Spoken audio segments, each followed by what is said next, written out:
friends, let's start with today's lovely Goan meatball curry. Now in the ingredients, we're going to use some whole spices and red chillies. Now here I've taken about 8 dried red chillies, about 6 cloves, 15 peppercorns, 1 cardamom, 1 inch of cinnamon, 1 tablespoon of coriander seeds, 1 teaspoon of cumin seeds and 1 teaspoon of poppy seeds. I'm also going to be using about 3/4 of a cup of freshly grated coconut. Now I'm also going to be using 200 grams of mince. I'm going with chicken. You can use beef or mutton. Now I'm going to grind all these whole spices along with the coconut and about half a cup of water, and we're going to get this very fine paste. Now we're also going to use 1/4 teaspoon of haldi powder, 1 medium-sized onion, 1.5 teaspoon of vinegar, 1 tablespoon of ginger, 1 medium-sized tomato and 1 light green chili chopped fine. We're also going to use the masala water. Now I'm going to add this haldi powder and this ginger garlic paste to my masala paste and mix it really well. I'm going to now roast 2 tablespoons of besan or chickpea flour for just a minute till you get the aroma of the flour. I'm going to add this to the chicken mince, or if you're using beef or mutton. I'm going to add about 2 tablespoons of our spice paste. We're going to add the green chili and we're going to add salt, and we're going to mix all of this really well together. Then I'm going to make small balls like this.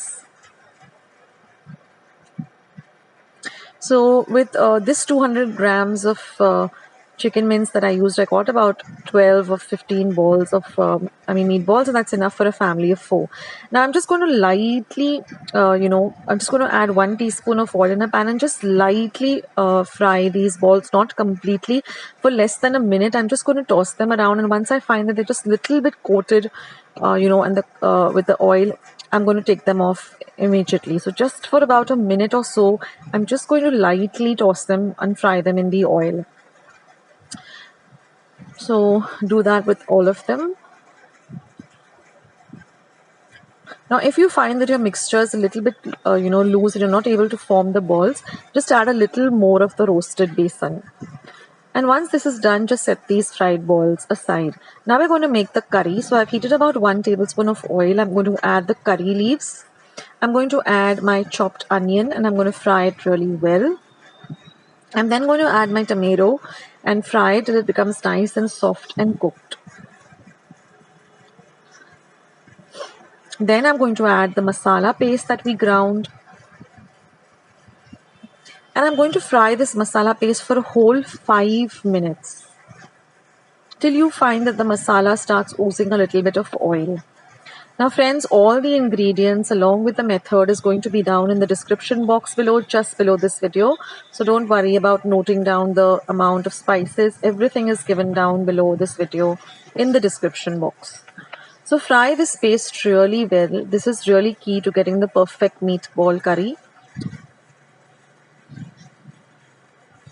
And now we're going to add this masala water. This masala water is nothing but when you grind the masala in the mixer pot, you just put a little bit of water and clean up the pot. That's the masala water. It is full of flavors, so don't throw it away. Now I'm going to add just about half a cup of water, a little at a time, just checking, to what thickness I want the curry to. So accordingly, you add the water, whether you want a thicker curry or you want a thinner curry.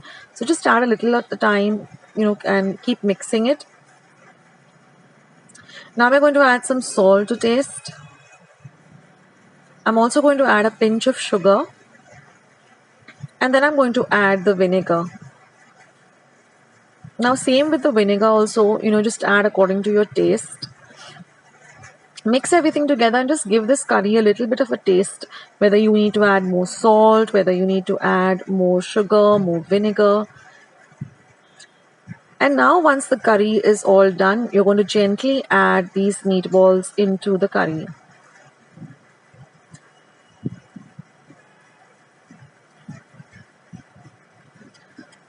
Now very lightly just coat the meatballs with this curry. See that they don't break.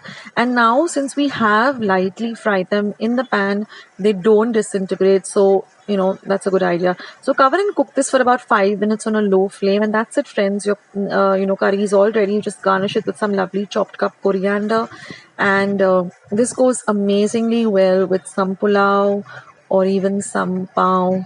It's just amazing. So do give this recipe a try, guys.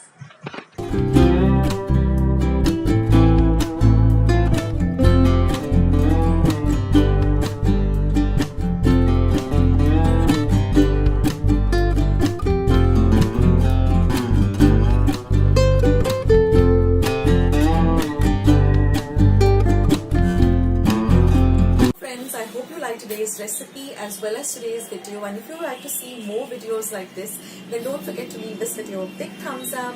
Also by clicking the thumbs up icon. Also don't forget to subscribe to my channel and become a part of Akshata's Recipes. Once you have subscribed, there is a small little bell icon that will pop up, so just click on that.